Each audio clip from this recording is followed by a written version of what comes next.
Of technology Chennai Bharat ದೇಶದಲ್ಲಿ number 2 university ಅಂತ institute ಅಂತ ಅದನ್ನ ಗುರುತಿಸಿದ್ದಾರೆ. ಅವರದ್ದು ಒಂದು ನಾನ್ NGO ಇದೆ, ಅದರ ಹೆಸರು IIT ಪ್ರವರ್ತಕ್ ಅಂತ. ಅಲ್ಲಿ ಅವರು ನನಗೆ ವರ್ಲ್ಡ್ಸ್ ಲಾರ್ಜೆಸ್ಟ್ ಇನ್ಕ್ಯುಬೇಷನ್ ಸೆಂಟರ್.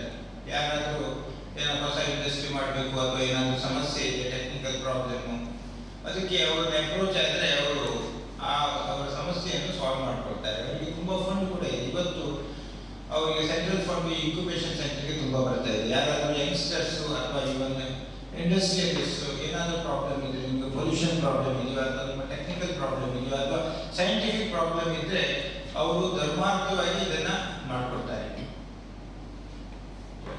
ಶಾಲೆಗಳಲ್ಲಿ ದೇಶದಾದ್ಯಂತ ಈ ಒಂದು ಏನು ಆನ್ಲೈನ್ ಕೋಚಿಂಗ್ ಆ್ಯಂಡ್ ಕೌನ್ಸಿಲಿಂಗ್ ಅಂತ ಅವರು ಇದು ಶುರು ಮಾಡಿದ್ದು ವಾರಣಾಸಿಯಲ್ಲಿ.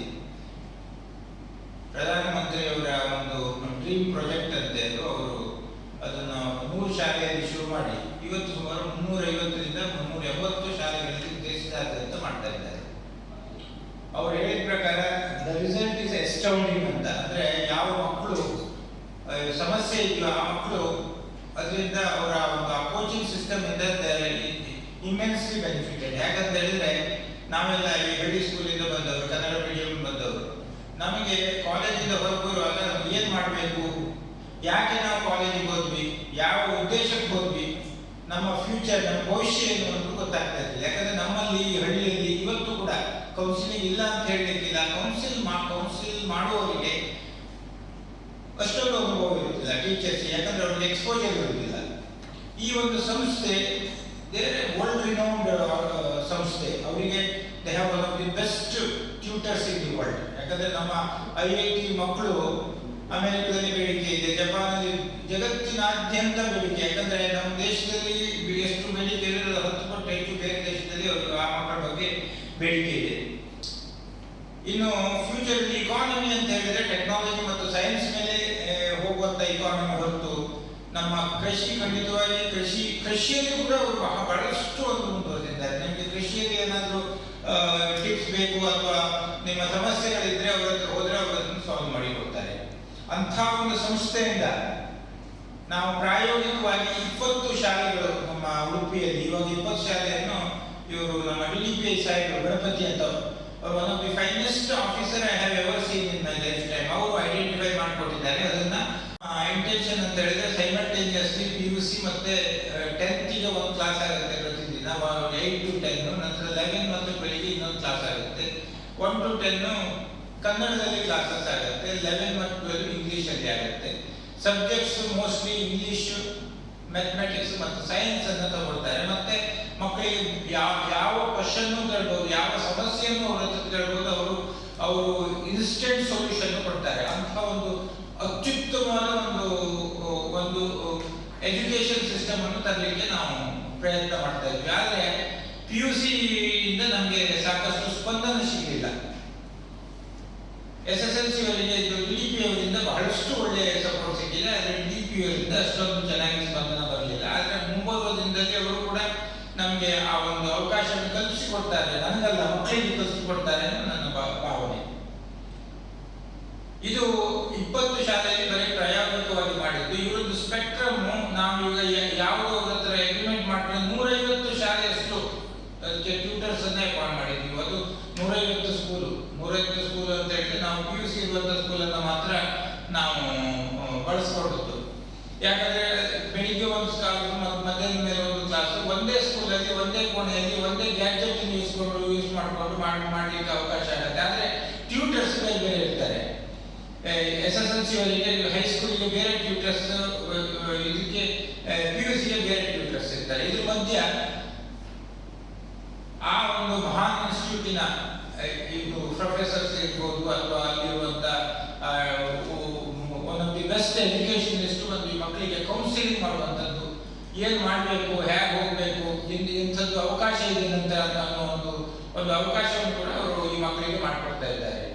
ನಮ್ಮ ಆಶಯ ಅಂತ ಹೇಳಿದ್ರೆ ನಮ್ಮ ಹಳ್ಳಿ ಮಕ್ಕಳು ಕೂಡ ಚಂದ್ರನಿಗೆ ಹೋಗಬೇಕು, ಸೂರ್ಯನಿಗೆ ಹೋಗಬೇಕು, ನಮ್ಮವರು ಕೂಡ ಡಿಫೆನ್ಸ್ ಅಲ್ಲಿ DRDO ಅಲ್ಲಿ ವರ್ಕ್ ಮಾಡಬೇಕು, ಅಥವಾ ಈಗ India is going to become the number 2 economy in another 15-20 years.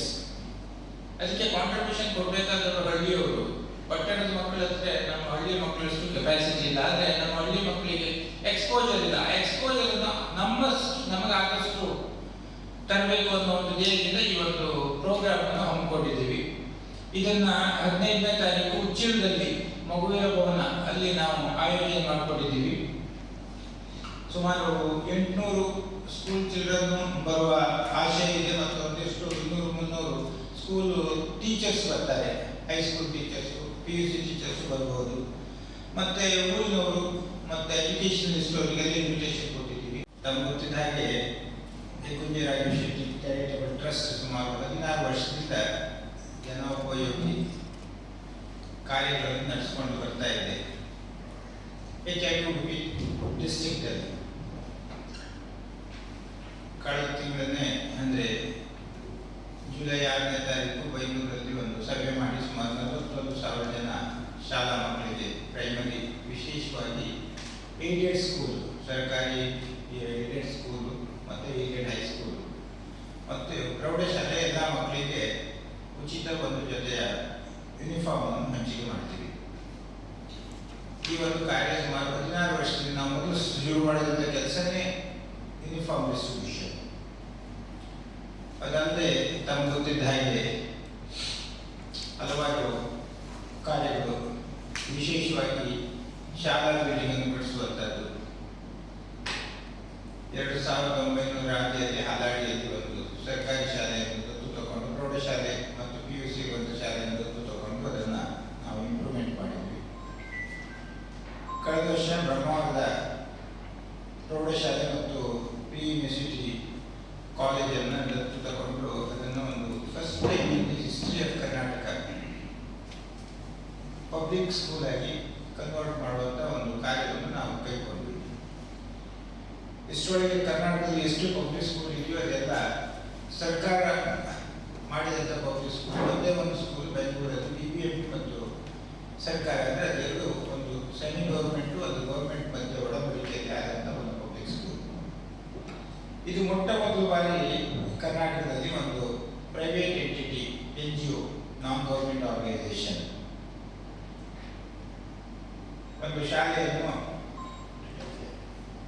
ಒಂದು ಶಾಲೆಯನ್ನು ದತ್ತು ತಗೊಂಡು ಅದನ್ನು ಒಂದು ಪಬ್ಲಿಕ್ ಸ್ಕೂಲಾಗಿ ನಾವು ಅದನ್ನು ಬದಲಾವಣೆ ಮಾಡಿದ್ದೀವಿ. ಹೀಗೆ ಈ ವರ್ಷ ಒಂದು 14 ಕೊರವರಿಗೆ ಮನೆ ಕಟ್ಟಿಸುವಂತ ಯೋಜನೆ ಹಾಕಿಕೊಂಡು ಆ ಮನೆ ಕೊನೆಯ ಹಂತದಲ್ಲಿದೆ.